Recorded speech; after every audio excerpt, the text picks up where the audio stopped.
Welcome, curious minds, to another deep dive.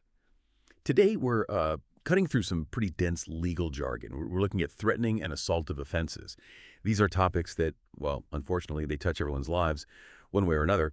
Think of this as your essential guide, really, to understanding those parts of the penal code dealing with personal safety and, the boundaries of legal conduct. We want to give you a clear, comprehensive understanding from what a basic threat even is, all the way to the really complex reasons someone might be justified in using force. Absolutely. And we've gathered a fascinating set of sources. We're mainly drawing from chapters 9, 20, 22, and 42 of the Penal Code. These sections lay out, well, pretty much everything, defining family violence, the nitty-gritty of self-defense. It's all in there. Our mission today is basically to pull out the most important bits of knowledge from these sources. We want to help you define and apply the elements of these assaultive offenses, understand crimes against, say, public order and the family, and crucially explain the legal justifications for using force. That's a big one. By the end of this deep dive, you should feel pretty well informed on a topic that, let's face it, often feels complex, maybe even intimidating, especially if you're kind of new to the legal details. Okay, so let's dive in. Our sources, as you said, they're really detailed. We're going to walk you through this step by step. We'll try to make sure every piece connects, to the bigger picture. Hopefully you'll have those aha moments that clear up what might seem like confusing legal points.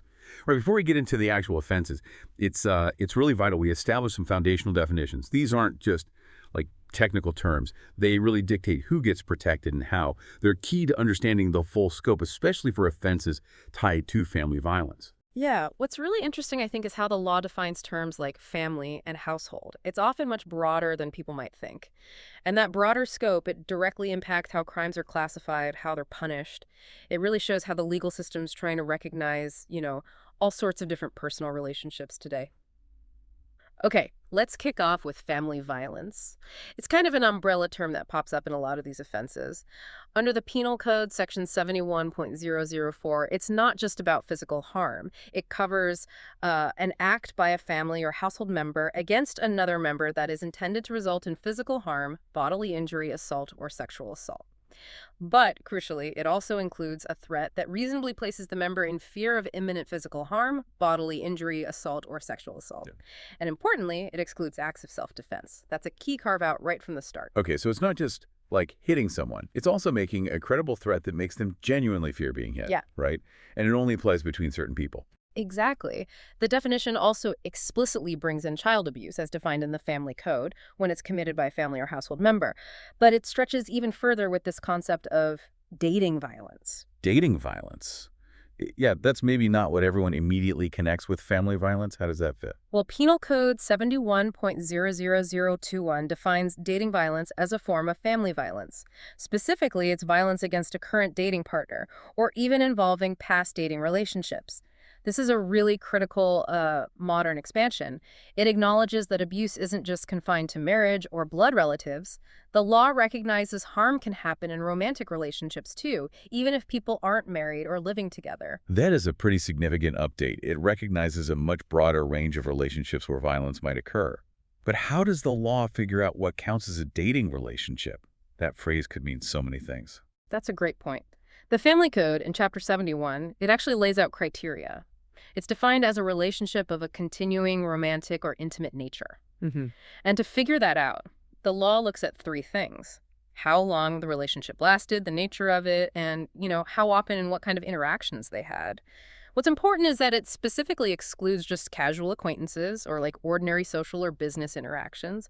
So a few casual dates probably wouldn't cut it, but a longer, more intimate connection could, even if it wasn't, formally labeled. That definitely broadens the net. Hmm. Shows legal protections aren't just for traditional marriages or blood relatives.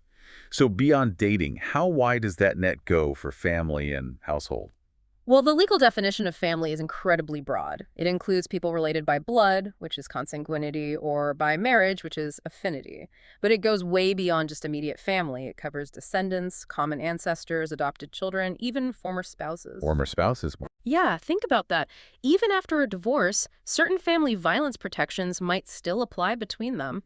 It also covers parents of the same child, whether they were married or not, and even foster children and foster parents, regardless of whether they live together right now. This really extensive definition highlights the legal system's commitment to protecting people in all sorts of vulnerable domestic situations. That's incredibly comprehensive, much broader than what most people probably think of as family. Yeah. What about household? Is that the same? No, household is actually distinct and simpler. It basically refers to people living together in the same place, the same dwelling, whether they're related or not. So that could be roommates or other non-traditional living setups where people share a space but aren't family. And then member of a household even extends to people who used to live together in that household, Uh, which is really important because, conflicts and violence can continue or even start after people stop living together. This evolution in the law, it really shows an effort to recognize the reality of different relationships and the vulnerabilities within them, moving beyond just a narrow traditional view. Okay, next up, let's define restraint. This is a core concept for things like unlawful restraint and kidnapping. Seems straightforward, but I bet there are nuances. You're right. It's definitely more nuanced than it sounds. Penal Code Section 20.01, subsection 1, defines restraint as restricting someone's movements without their consent, and it has to substantially interfere with their liberty. This can be done either by moving them from one place to another or just confining them where they are. The really critical phrase here is without consent, and the law gets very specific about what that means. Okay, so what exactly makes it without consent legally? Well, there are a few ways. First, consent is considered absent if it's gotten through force, intimidation, or deception. That's pretty intuitive, right? If you're forced, threatened, or tricked, your consent isn't real. Makes sense. But I've heard that for some people, like kids, their consent might not even count legally. Is that right? That's a critical point and absolutely right. The law recognizes that certain people just can't give legally effective consent. So, without consent also applies if the victim is a child under 14 or an incompetent person, and their legal guardian or parent hasn't agreed to the movement or confinement. What's really vital here is that the child's own consent or agreement doesn't matter in these cases. The law assumes they don't have the capacity to make that kind of decision. It's the guardian's approval that counts. That's a huge difference. So a kid can't just say okay to being taken somewhere by someone, even if they seem to agree and have that be legally valid consent. Exactly. And there's another specific scenario for older teens. If the victim is 14 or older but younger than 17, consent is also considered absent if they're taken out of the state A&D more than 120 miles from their home, unless their legal guardian or parent has agreed. Again, under these specific conditions, the teen's own consent is irrelevant. The law is clearly aimed at preventing child abductions and protecting parental authority. This without consent piece is incredibly important then. It shows how the law shields vulnerable people, especially kids, even if they might appear to go along with something dangerous. It takes away that excuse a perpetrator might try to use. It really sets the stage for understanding how serious some offenses are, even if they look simple on the surface. It's all about that context. Okay, with those foundational terms laid out, let's explore offenses where the threat itself or the communication is the crime. These aren't always about, actual physical contact, but the intent behind them is to scare someone or harass them. This is where words or seemingly small actions can become big legal problems. Indeed. And what's really striking is the sheer variety of things that can fall under threatening or intimidating. It reflects all the different ways harm can be conveyed, often without any physical touch. It shows the law recognizes psychological harm, emotional distress, and disrupting public order can be just as damaging. All right, let's start with terroristic threat. That's in Penal Code Section 22.07. At its core, it's about threatening to commit any offense that involves violence against a person or property. But the absolute key element, what really defines it, is intent. This isn't just about blurting out a threat in anger, it's about why the threat was made. The threat has to be made with a very specific underlying intention. So just saying something threatening isn't enough. You have to intend a certain outcome for it to count as a terroristic threat. Precisely. The law lists several specific intents that elevate a violent threat to this level. For example, the intent might be to cause an emergency response. Think like a bomb hoax that forces police or fire departments to react. Or, and this is a really common one, the intent is to place someone in fear of imminent serious bodily injury. That means immediate grave harm. It also covers threats made to stop people from using a public building or a vehicle or their workplace. Or threats meant to disrupt public services, water, gas, power, communications, transportation. The most serious intentions include placing the public or a large group in fear of serious bodily injury or trying to influence how the government operates. Okay, so it really hinges on why you said it. The intended impact is everything. How do the punishments reflect these different intentions? They vary hugely based on that intent. It can range from a Class B misdemeanor all the way up to a pretty serious felony. For instance, if the intent is just to cause an official reaction or make one person fear imminent serious injury, that starts as a Class B misdemeanor. But if you make that same threat against a family member or a public servant like a police officer, it bumps up to a Class A misdemeanor that's significantly more serious. And if it's against a known peace officer or judge, it jumps again to a state jail felony. Now, for threats aimed at causing widespread public fear or disrupting public services or influencing the government, those are third-degree felonies. That reflects the severe disruption and fear those kinds of threats can cause society. Wow, the penalties escalating like that really drives home the point. The law clearly cares about the scope and the target of the threat. It's the difference between a personal threat and one aiming to, destabilize things. Okay, now let's shift to harassment. That's under Penal Code 42.07. This seems like it covers a wider range of behaviors, things that might not be direct threats of violence, but are still, really disruptive and distressing. Exactly. While terroristic threat is focused on violence or major disruption, harassment is about conduct done with the intent to harass, annoy, alarm, abuse, torment, or embarrass someone else. That broad intent covers a whole spectrum of activities, especially when it comes to communication. It really shows how the law has tried to keep up with technology. What are some examples then? What kind of conduct fits under harassment? There are quite a few, reflecting different ways people communicate distressingly.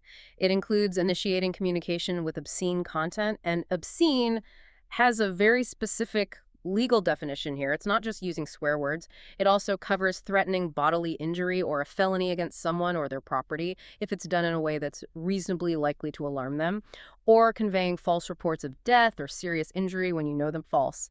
Then you have the more, let's say, traditional forms, like repeatedly making someone's phone ring, or making repeated anonymous or harassing calls, or making a call and deliberately not hanging up. So it covers old school prank calls and hang-ups. But what about, modern tech? Text, social media. I assume the law's got up there. Oh, absolutely. The law has evolved quite a bit. It specifically includes sending repeated electronic communications in a way that's reasonably likely to harass, annoy, alarm, etc. That's broad texts, emails, social media messages, you name it. It also covers publishing repeated electronic communications on websites or social media platforms. But there's a really important free speech exception here. Oh, okay. It does not apply if the communications are about a matter of public concern. That could be things involving public figures or political or community issues. That matter of a public concern distinction sounds crucial for balancing free speech with protection from harassment. What else is covered in the modern context? Well, a major one is tracking or monitoring someone else's personal property or their vehicle without consent. This includes using tracking apps, dedicated devices, or even just physically following them. And a key point here is that consent for tracking is not presumed if there's a protective order in place or if a couple is divorcing. That offers specific protection in those really sensitive domestic situations. The law also targets making obscene, intimidating, or threatening calls or electronic communications using things like temporary or disposable numbers, which addresses that anonymous harassment some apps enable. It's really interesting how broad harassment is now, especially with electronic comms and tracking included. The law is clearly trying to adapt to how technology is used, sometimes, unfortunately, to abuse people in non-physical but deeply intrusive ways. What are the penalties typically? Generally, harassment is a Class B misdemeanor, but it gets bumped up to a Class A misdemeanor if you have a previous harassment conviction. It also becomes Class A for certain repeated electronic communications, especially if it's aimed at a child under 18 with the intent that the child might harm themselves, like commit suicide or engage in serious self-injury. That really highlights the law's concern about severe cyberbullying and also violations of protective orders. Okay, then stalking takes harassment to another level, right? It's about a sustained pattern of fear. How does the law define that? Exactly. Stalking under Penal Code 42.072 is different because it's not just one incident. It's a persistent pattern. It has to happen more than once and follow the same scheme or course of conduct directed at a specific person. It's about the cumulative effect of repeated actions. So it's the buildup of these behaviors. Precisely. The conduct has to either qualify as harassment itself or be something the perpetrator knows or should know is threatening serious harm to the victim, their family, dating partner, or property. And this pattern of conduct must then cause the victim or someone close to them to actually fear bodily injury, death, or an offense against them or their property, or it must make them feel intensely harassed, terrified, intimidated, or tormented. Crucially, the law adds an objective standard here. Okay. The conduct would cause a reasonable person in similar circumstances to feel those same things. The reasonable person standard. That's important. It is. It prevents someone from claiming stalking if they're maybe overly sensitive, but it also protects genuine victims from being dismissed just because the perpetrator says they didn't think it was that bad. Another really significant detail is that property in the context of stalking explicitly includes a pet, a companion animal, or an assistance animal. Oh, wow. So harming or threatening a pet can be part of a stalking charge. Yes. It recognizes that deep emotional connection people have with animals and how threatening pets can be used to terrorize victims. The law also says a jury can find that different types of conduct, if they happen more than once, still count as a continuous scheme.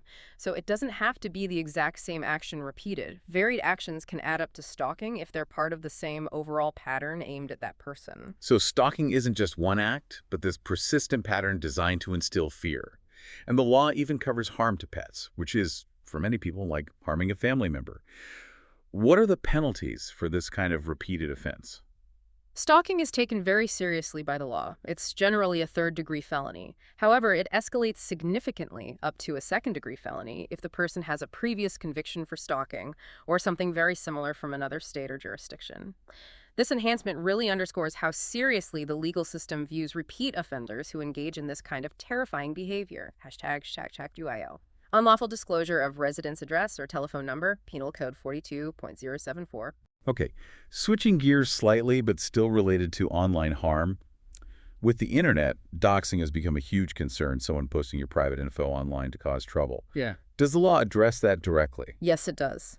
Penal Code Section 42.074 tackles this head-on with the offense of unlawful disclosure of residence address or telephone number. A person commits this offense if they post someone's home address or phone number on a publicly accessible website. And this is key. They have to do it with the intent to cause harm or threat of harm to that person or their family or household member. This is basically the legal definition of doxing. So the intent to cause harm is crucial. It's not just accidentally posting someone's number, right? Exactly. That specific intent to cause harm or threaten harm is a necessary element. Generally, it's a Class B misdemeanor. However, it gets bumped up to a Class A misdemeanor if the act actually results in bodily injury to the person or their family. There's also an important exception. This law doesn't apply to public servants if they're posting information as part of their official duties required by law. That ensures legitimate public records aren't accidentally criminalized. #BE. Disclosure of confidential info on family violence trafficking victims shelter center, Penal Code 42.075. And in a similar vein, protecting vulnerable people, Penal Code Section 42.075 specifically shields those in shelter centers. This offense happens if someone discloses or publicizes the location or even the physical layout of a family violence shelter or shelter for trafficking victims. And again, the intent is key. They must do it with the intent to threaten the safety of anyone living there. That seems like a really direct and necessary legal protection for incredibly vulnerable groups. It highlights how the law tries to safeguard these specific places designed for safety. It is. The intent to threaten safety is what makes it a crime. The punishment is a Class A misdemeanor, reflecting how serious the potential harm is if the location of these safe havens is revealed. Okay, let's quickly recap the key differences between terroristic threat and harassment. They can sound a bit similar, but the law draws a very precise line, doesn't it? Yeah, when you connect it to the bigger picture, the fundamental difference really comes down to the intent and the nature of the threat. Terroristic threat is squarely focused on threatening violence or major disruption. The intent has to be one of those specific big ones we talked about, causing an emergency response, placing people in fear of imminent serious bodily injury, disrupting public functions, or influencing government.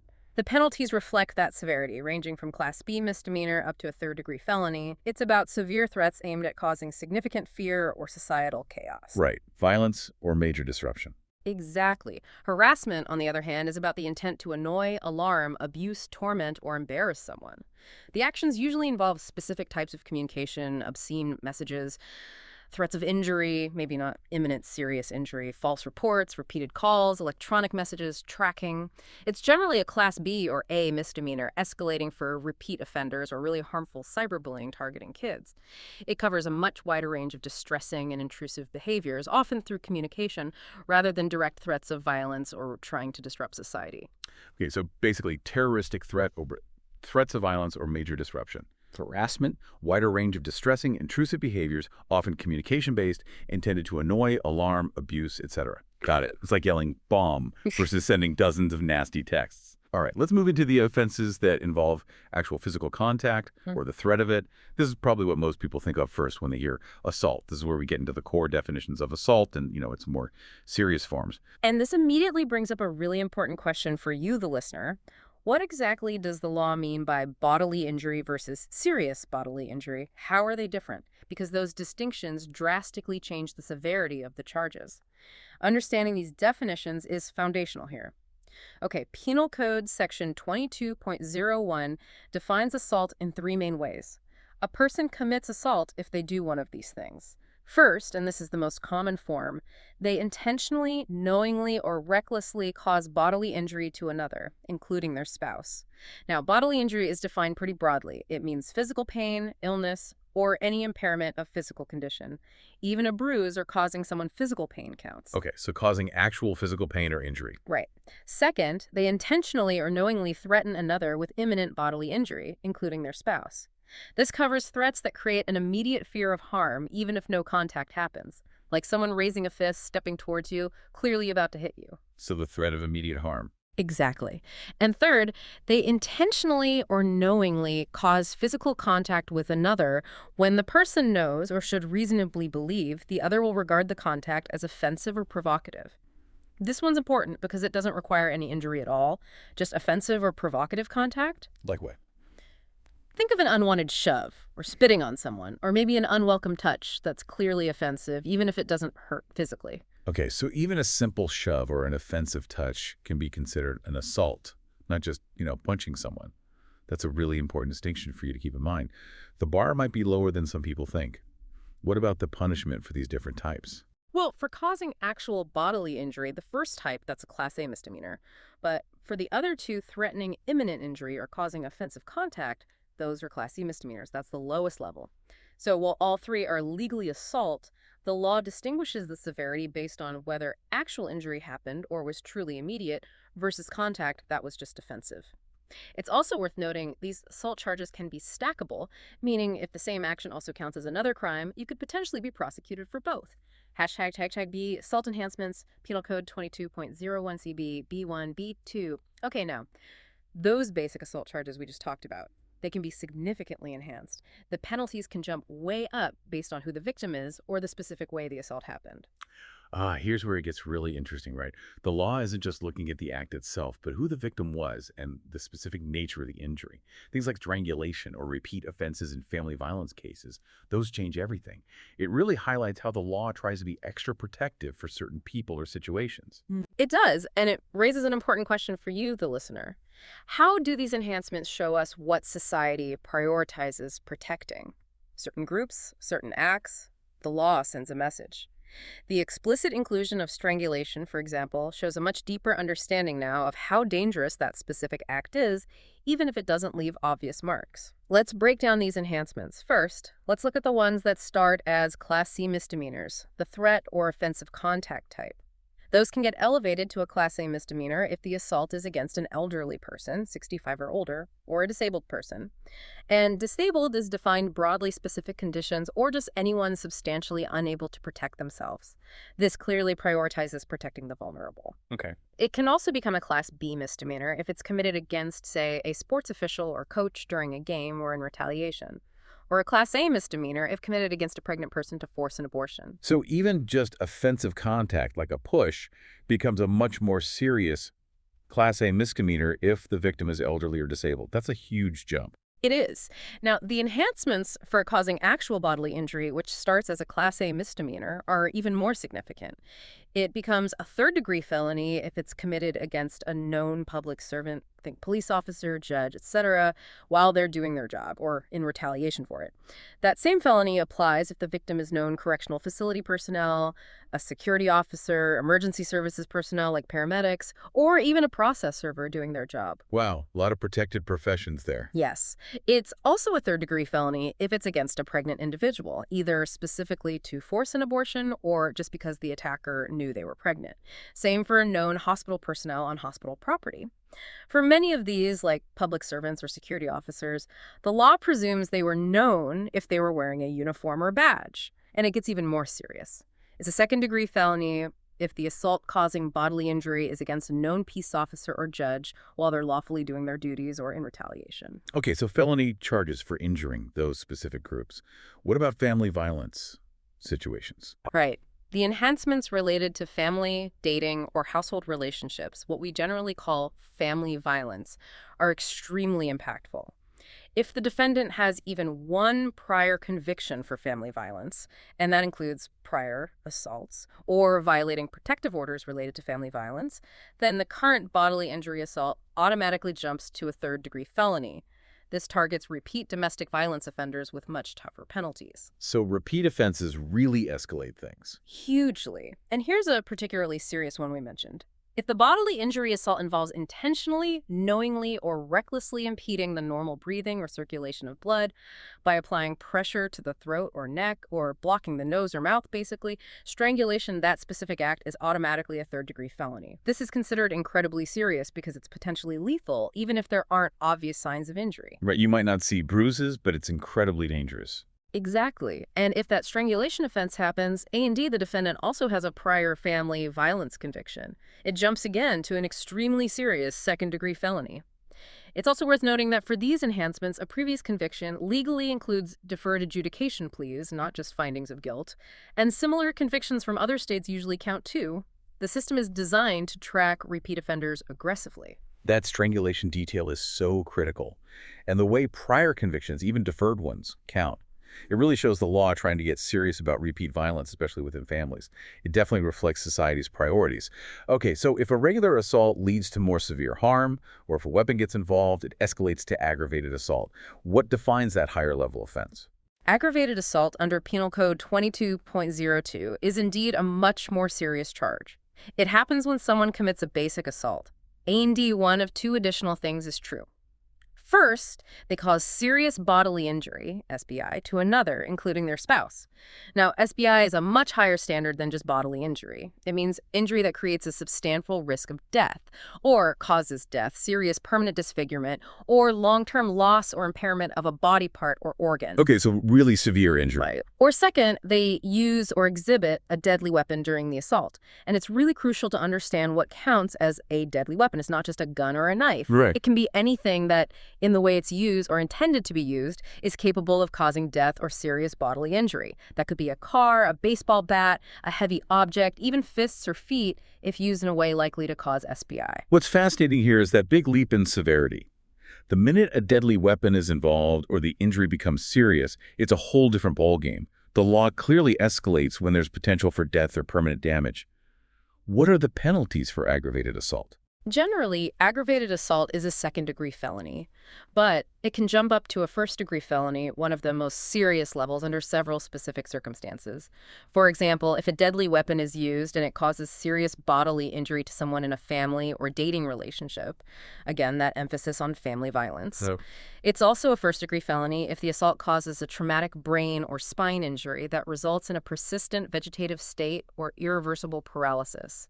That reflects the catastrophic nature of such injuries. Also, committing aggravated assault while acting as a public servant, abusing their authority, or committing it against a known public servant in retaliation. Same if it's retaliation against a witness or informant or against a known process server or security officer. so attacking people involved in the justice system or public service really bunks it up. Yes. And finally, if someone in a car knowingly shoots a gun at an occupied building or vehicle and causes SBI, like in a drive-by shooting, or, and this is a more recent addition reflecting current events, if the aggravated assault is committed as part of a mass shooting. Those are all first-degree felonies. It's important to remember, too, that investigators often view aggravated assaults as essentially failed murders. Cases with unknown suspects are often investigated with the same intensity and resources as homicides because the potential for lethality was so high. It really shows how intent, the weapon used, and the context drastically shape the legal consequences. All right, then there's deadly conduct. That sounds like it might cover dangerous behavior that doesn't quite fit the assault definition. What does this offense involve? You're right. Deadly conduct, under Penal Code 22.05, focuses more on actions that create a significant risk. even if there wasn't a direct assault or a specific intent to injure someone. It has two main definitions. First, a person commits an offense if they recklessly engage in conduct that places another in imminent danger of serious bodily injury. The key here is recklessly. It doesn't require intent to injure, just acting so carelessly that you put someone in immediate severe danger. Can you give an example? Sure, think about someone weaving through heavy highway traffic at extremely high speed, maybe narrowly missing several cars. They didn't necessarily intend to hit anyone, but their reckless driving placed others in imminent danger of serious injury. Okay, that makes sense. What's the second definition? The second way is if a person knowingly discharges a firearm at or in the direction of one or more individuals, or are at or in the direction of a habitation, building, or vehicle, and is reckless as to whether it's occupied. This is different from aggravated assault because it doesn't need a separate assault first.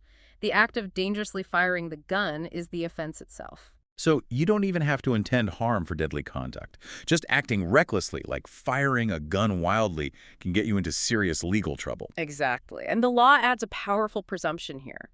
If someone knowingly pointed a firearm at or towards another person, the law presumes their conduct was reckless and dangerous.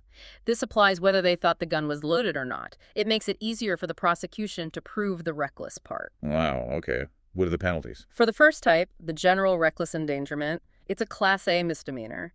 But for the second type, knowingly discharging a firearm dangerously, that's a third-degree felony. It shows how seriously the law treats the misuse of firearms, even if no one gets hit.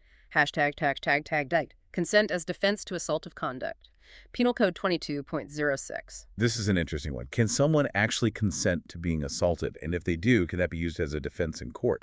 Penal Code Section 22.06 addresses exactly that. A victim's effective consent, or the actor's reasonable belief that the victim consented, can be a defense to prosecution for assault, aggravated assault, or deadly conduct.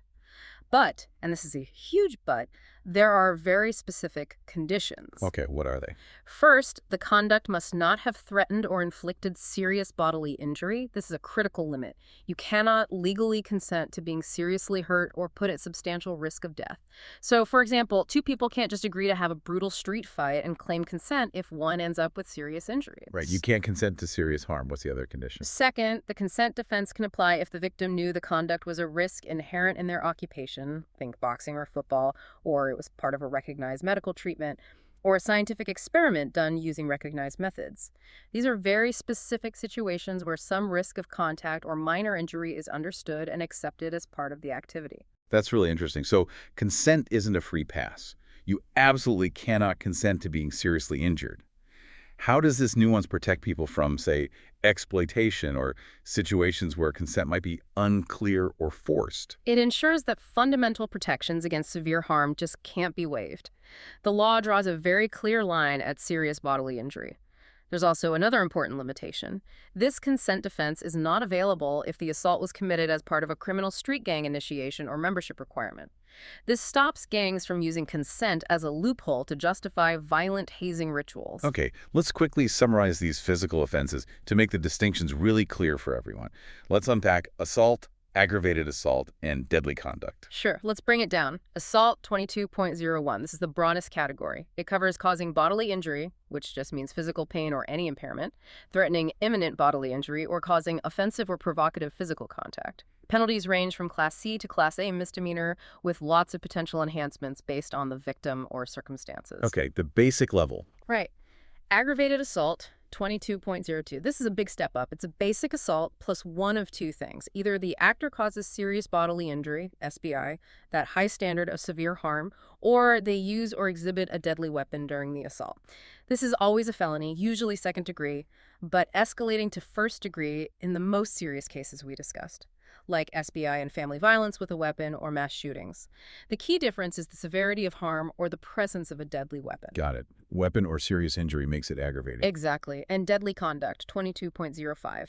This one is distinct because it doesn't necessarily start with a direct assault. It's about dangerously reckless behavior. It covers reckless actions that place someone in imminent danger of SBI, which is a Class A misdemeanor, or knowingly discharging a firearm dangerously, which is a third-degree felony. The focus here is on the risk created by the action, especially with guns, rather than necessarily direct assaultive contact or intent to harm a specific person. Okay, that clarifies it.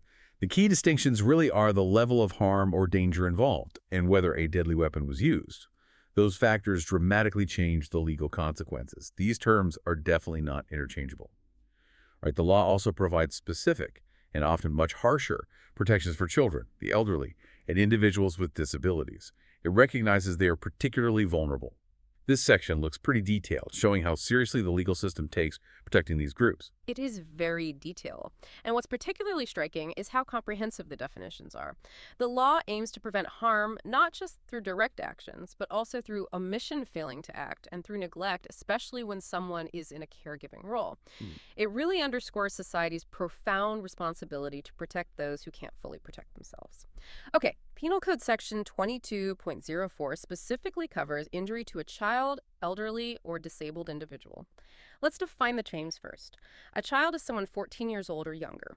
An elderly individual is 65 or older. And disabled individual is defined very broadly. It includes people with specific conditions like autism, intellectual disabilities, or mental illness.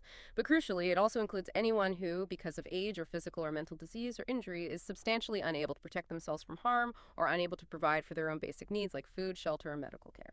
This last part is key. It covers anyone who is functionally vulnerable. That seems like a very comprehensive and, frankly, compassionate definition of disabled individual, focusing on their actual ability to protect themselves. So what kinds of actions or inactions fall under this offense? Well, an offense happens if a person, either by an act or by an omission, causes serious bodily injury, serious mental deficiency or injury, or just simple bodily injury to a child, elderly person, or disabled individual. The mental state required can be intentional, knowing, reckless, or even just criminal negligence. Criminal negligence. So they don't even have to intend the injury. Right. A severe lack of care, falling below a reasonable standard, can be enough for prosecution under the statute if it results in injury. And you mentioned omissions failing to act. How does the law define when someone has a duty to act? An omission or failure to act counts as an offense if the person had a legal duty to act, like a parent's duty to care for a child, or if they assumed care, custody, or control of the vulnerable person. Assumed care basically means that through their words or actions, the person reasonably appeared to accept responsibility for that individual's protection, food, shelter, medical care, etc. And for places like nursing homes or group homes, the law presumes that the owner, operator, or employees have accepted this responsibility for the residents. That's a very strong legal presumption, putting a high burden on caregivers in those settings. That's a really important point, especially for people in positions of trust. What are the punishment levels for causing these kinds of injuries? They are severe, and they depend heavily on the intent and the outcome. They can range from a state jail felony for injuries caused by criminal negligence, all the way up to a first-degree felony for intentionally or knowingly causing serious bodily injury or serious mental injury. For example, if an employee providing direct care in a facility intentionally causes bodily injury to a disabled person, that's a second-degree felony. There are also some specific affirmative defenses allowed, like maybe the actor didn't know the victim was disabled, or they properly notified authorities before discontinuing care under specific circumstances. This is definitely a complex area. It really highlights how the law looks not just at direct harm, but also at neglect and the responsibilities that come with being a caregiver. It even offers some defenses for really difficult situations. Hashtag #TagShedBB. Abandoning or endangering child, elderly, or disabled, CED, Penal Code 22.041. Okay, moving from causing injury to directly endangering someone, Penal Code Section 22.041 covers abandoning or endangering a child, elderly, or disabled individual. Let's call them CED for short. First, abandon has a specific legal meaning here. It means leaving a CED anywhere without providing reasonable and necessary care under circumstances where no reasonable person in the same situation would do so. So it's not just about physical harm, but putting them at an unreasonable risk by leaving them. Exactly. The first offense under this section is committed if someone who has custody, care, or control of a CED intentionally abandons them somewhere that exposes them to an unreasonable risk of harm. There's also a separate offense for intentionally, knowingly, recklessly, or with criminal negligence, placing a CED in imminent danger of death, bodily injury, or physical or mental impairment. This doesn't require abandonment, just putting them in immediate danger. And the law even specifies certain situations where imminent danger is presumed. Like what? For example, it's presumed if someone manufactured or possessed methamphetamine in the CED's presence. or if meth is found in the CED's body because they were near it. Also, if the person injected or ingested certain illegal drugs, like penalty group 1 substances, in their presence. These presumptions are very specific and legally significant. They make it easier for the prosecution to prove endangerment in those scenarios. That's a really powerful and crucial part of the law. It makes it crystal clear that leaving vulnerable people in dangerous situations, or even exposing them to things like meth production, has incredibly severe consequences. What are the penalties for abandoning or endangering? They vary based on the intent and the level of risk involved. If someone abandons a CED but intends to come back, it's a state jail felony. If they abandon them with no intent to return, it's a third-degree felony. But if the abandonment happens under circumstances where a reasonable person would believe the CED was placed in imminent danger of death or serious injury, it jumps to a second-degree felony. And for just placing a CED in imminent danger without abandonment, that's a state jail felony. There are exceptions, of course, like voluntarily dropping off an infant at a designated safe haven location or allowing participation in organized sports with proper safety measures. #CE. Leaving a child in a vehicle, Penal Code 22.0. On a slightly different note, but still about child safety, there's a specific law about leaving kids unattended in cars, right? Which unfortunately leads to so many tragedies, especially with heat. Yes, absolutely. Penal Code Section 22.0 makes it an offense if someone intentionally or knowingly leaves a child younger than 7 years old in a motor vehicle for longer than 5 minutes. And the key condition is knowing the child is not attended by someone who is 14 years of age or older inside that vehicle. Okay, and the penalty for that? It's a Class C misdemeanor, so it's the lowest level offense. Right, but while it's a Class C, the intent behind the law is obviously to prevent those awful, tragic accidents involving children left in hot cars. It's a lower-level offense, but targets a very real and preventable danger. #D, elder abuse. Penal Code 22.04 context. When we discuss injury or endangerment of the elderly under Section 22.04, it's important to see it in the broader context of elder abuse. Generally, there are 3 major types. Neglect, which often involves failing to provide necessary care, sometimes by nursing facilities or even family members. Abuse, which is intentional injury, unreasonable confinement, intimidation, or cruel punishment, often by family. And exploitation, which is frequently about misusing an elder's assets, like stealing government assistance checks. What's really striking, though, is the high percentage of cases that involve self-neglect. What does that tell us about the wider challenges older adults face? Beyond just direct abuse from others, it seems to point to a systemic vulnerability. It really does. It tells us the problem is much bigger than just malicious acts. Over half of elder abuse cases reported actually involve self-neglect. This means the elderly person themselves is failing or unable to provide the basic necessities, food, shelter, medical care, hygiene needed to avoid physical harm or significant mental anguish. This is a crucial distinction because it often points to underlying issues like dementia, severe depression, isolation, poverty, or just the physical inability to manage daily life anymore. These cases can be incredibly difficult to investigate because the victims often have diminished capacity. They might struggle to understand or explain what's happening, or even recognize that they are being harmed or neglecting themselves. #KE, applicability to certain conduct.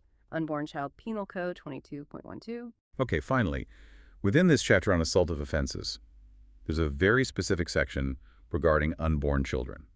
How does the law treat actions against an unborn child compared to actions against someone already born? Right. Penal Code Section 22.22 provides a crucial clarification specifically for this chapter dealing with assaultive offenses. It states that this chapter does not apply to conduct committed against an individual who is an unborn child IF. That conduct falls into one of 4 specific categories. Okay, what are those exceptions? First, if the conduct is committed by the mother of the unborn child. Second, if it's a lawful medical procedure performed by a physician or other healthcare provider with consent. Third, if it's a lawful medical procedure done as part of assisted reproduction. And fourth, if it involves the dispensation or administration of a lawfully prescribed drug. So the section is very specific. It carves out exactly what is not considered an offense against an unborn child under these particular assault statutes, focusing on the mother's actions, lawful medical care, and prescribed medications. Okay, now we're diving into offenses that deal with unlawfully restricting someone's freedom of movement. This goes from holding someone against their will briefly all the way to outright abduction. This really feels like a fundamental violation of personal liberty. Absolutely. These offenses strike at the core right to liberty, and the legal distinctions between them often hinge on the specific intent of the actor and the methods they use to deprive someone of their freedom. Getting these nuances right is key to understanding the different levels of severity. All right, let's start with the baseline. Unlawful restraint, which is in Penal Code section 20.02. A person commits this offense if they intentionally or knowingly restrain another person. And remember our detailed definition of restrain from earlier. It means restricting movement without consent, substantially interfering with liberty, either by moving them or confining them, and how without consent works differently for kids or incompetent persons. Right. So it's crucial to understand that even just holding someone against their will, maybe even for a short time, could be a serious offense. What are the penalties? Generally, unlawful restraint is a Class A misdemeanor. However, the penalties ramp up significantly depending on the victim and the circumstances. For example, it becomes a state jail felony if the person restrained is a child younger than 17. It bumps up again to a third-degree felony if the actor recklessly exposes the victim to a substantial risk of serious bodily injury during the restraint, or if the victim is a known public servant who is on duty or being retaliated against, or if the actor restrains someone while they themselves are already in custody. And it becomes a second-degree felony if the victim is a known peace officer or judge on duty or being retaliated against. Those are pretty significant jumps in penalty. Clearly, protecting children and public servants is a priority here. Are there any specific defenses allowed for unlawful restraint? Yes, the law provides a couple of specific affirmative defenses. For restraining a child younger than 14, it's a defense if the actor was a relative, like a parent, grandparent, aunt, uncle, sibling, A&D. Their sole intent was just to assume lawful control of the child. This aims to prevent family members from facing serious charges over minor restraints during, say, a custody dispute where the goal wasn't criminal. Okay, a family context exception. Right. And there's another defense if the victim is between 14 and 17 years old. It applies if force, intimidation, or deception was not used. A&D, the actor, is not more than 3 years older than the victim. This seems aimed at situations like a runaway teenager going off with a slightly older friend or peer, where the intent isn't necessarily criminal abduction in the typical sense. And of course, it's important to note that lawful arrests or detentions by police are not offenses under this statute. It's really crucial to grasp that even briefly holding someone against their will can be a serious crime. And those defenses are very specific, not just general excuses. They really narrow down when such a defense might actually apply. Okay, moving up in severity, we have kidnapping under Penal Code section 20.03. This is a more serious form of liberty deprivation. The core definition is that a person intentionally or knowingly abducts another person. The key difference here is the word abducts instead of just restrains. Okay. So what's the legal difference between restrain and abduct? That seems critical. It is the absolute key difference. Penal Code 20.01, subsection 2, defines abduct as restraining a person with the intent to prevent their liberation by doing one of two things, either by secreting or holding them somewhere they are not likely to be found, or by using or threatening to use deadly force. It's that added element, the intent to hide them away, or the use or threat of deadly force, that elevates simple unlawful restraint to the much more serious crime of kidnapping. It's not just holding them, it's holding them with the intent to make them disappear, or using potentially lethal means to keep them. That difference between restraint and abduction is vital then. It's that added intent to hide someone or use deadly force that bumps it up to kidnapping. What's the penalty for that? Kidnapping is a third-degree felony. And similar to unlawful restraint, there's an affirmative defense here too. It applies if the abduction was not coupled with the intent to use or threaten deadly force, and the actor was a relative of the victim, and their sole intent was just to assume lawful control. Again, this defense tries to distinguish serious criminal kidnappings from, say, domestic custody disputes where no deadly force was involved or intended. All right, now we reach aggravated kidnapping under Penal Code section 20.04. This takes what's already a very serious crime and elevates it to the highest felony level. A person commits this offense if they intentionally or knowingly abduct someone, and one of several specific aggravating factors is also present. Okay, what are those aggravating factors? What makes a kidnapping aggravated? They basically fall into two main categories. The first category involves specific evil intents behind the abduction. The intent might be to hold the person for ransom or reward, to use them as a shield or a hostage, to help commit another felony or escape after one, to inflict bodily injury on the victim or sexually abuse them, to terrorize the victim or some third person, or to interfere with a government function. If any of those specific intents are proven, it's aggravated kidnapping. So kidnapping for a specific dangerous purpose. Exactly. The second category is simpler but just as serious. If the actor uses or exhibits a deadly weapon during the kidnapping offense.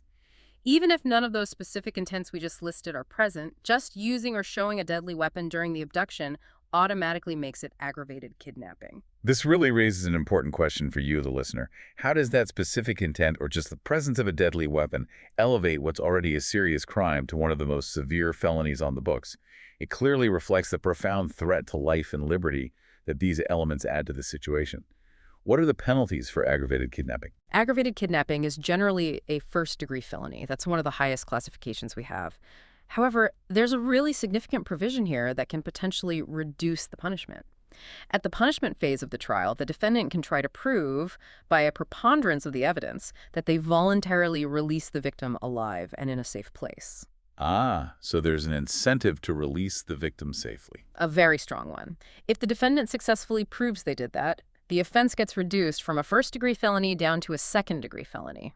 It's a deliberate legal mechanism designed to encourage perpetrators to release their victims unharmed, offering them a chance at a less severe sentence in return for ensuring the victim's safety. Okay, this is where things get really nuanced, I think. The law doesn't just define what's illegal, it also spells out when certain actions, including using force, might actually be legally permissible. This is crucial for understanding things like self-defense. Absolutely. This chapter, Chapter 9 of the Penal Code, deals with justifications. It addresses that fundamental concept of self-preservation and protecting others, and even protecting property. But, and this is key, it always happens within very specific legal boundaries. It's about balancing individual rights with public safety, and understanding these boundaries is critical for anyone who might find themselves in a situation where force seems necessary. Hashtag tag A, General Justifications, Chapter 9. So Chapter 9 lays out these general justifications. If your conduct is justified under this chapter, it acts as a defense to prosecution. But the burden of proof is typically on the defendant to raise the issue and provide some evidence that their actions were justified. Then the prosecution has to disprove it beyond a reasonable doubt. So just claiming self-defense doesn't automatically get you off the hook. You could still go to trial, and you might have to show evidence supporting your claim. That's right. The law also clarifies a few related points. For instance, if using force is justified, then confining someone briefly as part of that force is also justified if you take reasonable steps to end the confinement safely. Unless, of course, the person was being lawfully arrested. Then there's the idea of threats as justifiable force. Basically, threatening to use force is justified whenever actually using force would be justified. And here's a really critical distinction. Threatening death or serious bodily injury by producing a weapon, like drawing a gun, is not considered using deadly force if your only purpose is to create fear or apprehension that you will use deadly force if you absolutely have to. That's a huge distinction. So showing a weapon as a warning to stop an attacker isn't legally the same as actually using deadly force. Exactly. It's a vital point for understanding defensive actions and warnings. However, there's a major limitation. Reckless injury of innocent third person. Even if you are completely justified in using force or deadly force against an attacker, if you act recklessly while doing so and end up injuring or killing an innocent bystander, your justification defense is unavailable for that reckless injury or killing. Wow. Okay, so your justification only covers the intended target, not collateral damage caused by recklessness, like a stray bullet hitting someone else. Precisely. It prevents people from being excused for harming innocent third parties under the guise of self-defense. And one more general point. Justification in a criminal case doesn't automatically affect potential civil remedies. Meaning, even if you are found justified in a criminal trial, say for a shooting in self-defense, the person you shot or their family could still potentially sue you in civil court for damages. Being criminally justified doesn't grant immunity from civil lawsuit. So even if you're legally justified in the eyes of the criminal law, there can still be consequences, especially if an innocent person gets hurt or if a civil suit is filed later. Hashtag just pay public duty and necessity. Penal Code 9.21, 9.22. Beyond self-defense, the law also provides justifications for actions taken under public duty and necessity. Under public duty, Section 9.21, conduct is justified if the person reasonably believes the law, a court order, or some legal process requires or authorizes them to do it. This protects police officers, or even citizens assisting them, who act in good faith based on what they believe is a lawful order, even if there's a technical error later found in that order.